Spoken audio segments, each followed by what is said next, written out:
Sa taon na ito, tigilan na natin ang paniniwala sa swerte o malas. Lahat kasi ay grasya ng Diyos. Lahat ng ginagawa natin, maliit man o malaki, ay may consequence din. Ngunit sa sinasabing kamalasan, may kinalaman din ang demonyo. Ito ang sinabi ni Father Sikia. There's no such thing as malas o swerte, my dear brothers and sisters, because everything is under divine providence. Walang swerte at walang malas, walang karma. Those are all nonsense. Everything is under the providence of God. He permits or wills something. At kapag parang malas ang buhay mo, you're actually under attack by the devil. You don't know how to defend yourself from the devil. The number one enemy of Christ, nung siya ay nagkatawang tao, ang Diyos ay nagkatawang tao, was always the devil.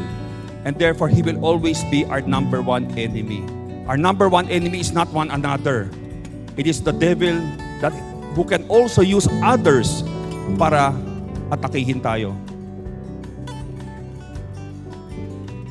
Kaya sa taong ito, tigilan natin ang paniniwala sa mga pampaswerte.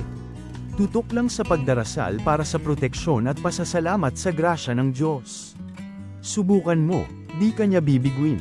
Simulan ng taimtim na panalangin at lubos na tiwala sa sagot niya. Malalaman mo din na mas makakasiguro ka sa Diyos. God's plans are perfect. His plans are much better than ours. Sapat na ang Diyos. God is enough.